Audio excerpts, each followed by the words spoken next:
নমস্কার বন্ধুরা, কেমন আছেন আপনারা সবাই? আশা করি ভালো আছেন। আবারও একটি নতুন পর্বে পূর্বাস কিচেনে আপনাদের সবাইকে স্বাগত জানাই। আজকে আমি আপনাদের সঙ্গে শেয়ার করব লাউয়ের পায়েস বা দুধ লাউ। আশা করি আজকের ভিডিওটি আপনাদের ভালো লাগবে। চলুন দেখে নেওয়া যাক আজকের রেসিপিটি। লাউয়ের পায়েস বানাতে লাগছে একটা লাউ। আমি এরকম পাতলা পাতলা করে কেটে নিয়েছি, তারপর পরিষ্কার করে ধুয়ে নিয়েছি। আর লাগছে হাফ বাটি নারকেল কোড়ানো,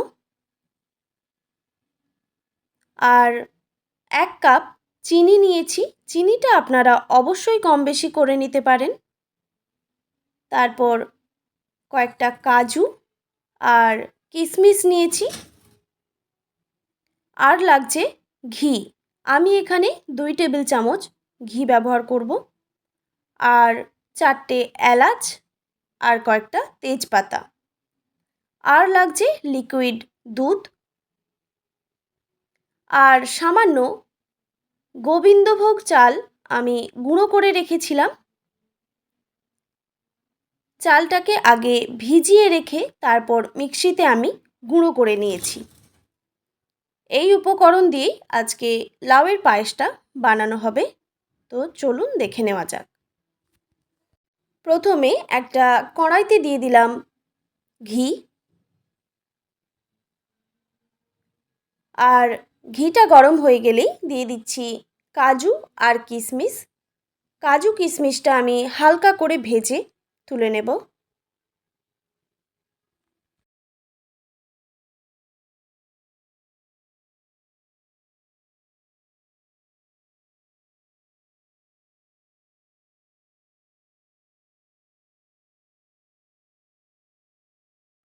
ভাজা হয়ে গেছে। এবার ওই ঘিয়ের মধ্যেই দিয়ে দিচ্ছি এলাচ আর তেজপাতা। এলাচটা আমি একটু নড়াতে করে থেতো করে নিয়েছিলাম।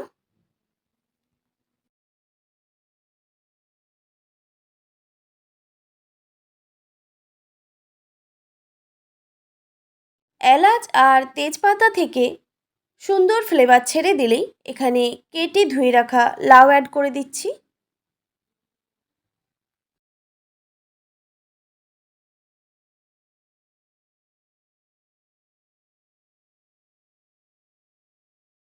আর দিয়ে দিলাম সামান্য পরিমাণে নুন।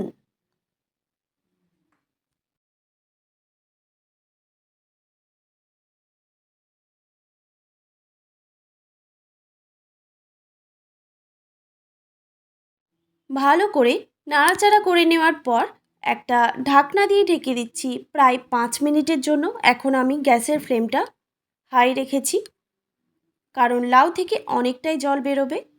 আর এই দিকে আমি গোবিন্দভোগ চালের যে গুঁড়ো করে রেখেছিলাম সেটা সামান্য জল দিয়ে এইভাবে মিক্স করে নিচ্ছি।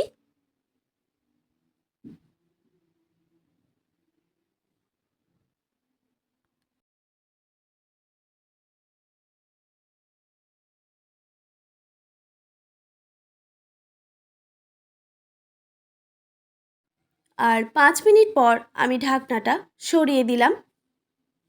লাউ থেকে অনেকটাই জল বেরিয়ে এসেছে। লাউটা কিন্তু এখনও সেদ্ধ হয়নি, সেই জন্য আবারও একটা ঢাকনা দিয়ে ঢেকে দিচ্ছি প্রায় 2 থেকে 3 মিনিটের জন্য। 2-3 মিনিট পর ঢাকনাটা আমি সরিয়ে নিলাম। এবার এখানে নারকেল কোড়ানো আর কাজু কিশমিশ অ্যাড করে দিলাম। তারপর আবারও একটা ঢাকনা দিয়ে ঢেকে দিলাম 3 থেকে 4 মিনিটের জন্য। গ্যাসের ফ্লেমটা এখন আমি মিডিয়াম রেখেছি। 3 থেকে 4 মিনিট পর ঢাকনাটা সরিয়ে নিলাম।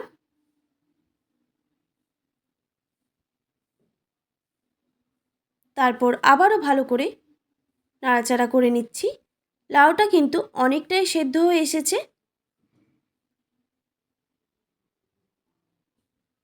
এবার এখানে আমি দুধ অ্যাড করে দিচ্ছি।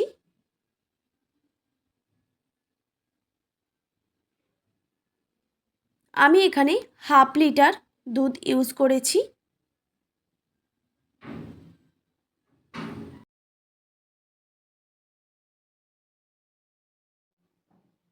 আর দিয়ে দিলাম চিনি। লাউটা কিন্তু 70% সেদ্ধ হয়েই আছে, আর 30% আমি দুধের মধ্যে সেদ্ধ করে নেব। সেই জন্য আবারও একটা ঢাকনা দিয়ে ঢেকে দিলাম প্রায় 2 থেকে 3 মিনিটের জন্য। 2-3 মিনিট পর ঢাকনাটা আমি সরিয়ে নিলাম। লাউটা খুব ভালোভাবে সেদ্ধ হয়ে গেছে। এবার এখানে আমি গোবিন্দভোগ চালের পেস্ট অ্যাড করব। তবে একসঙ্গে সব দেওয়া যাবে না, একটু একটু করে দিয়ে মিক্স করে নিতে হবে, না হলে কড়াইতে লেগে যেতে পারে। চালের পেস্ট দেওয়ার পর আরও 1 মিনিট রান্না করে নিতে হবে।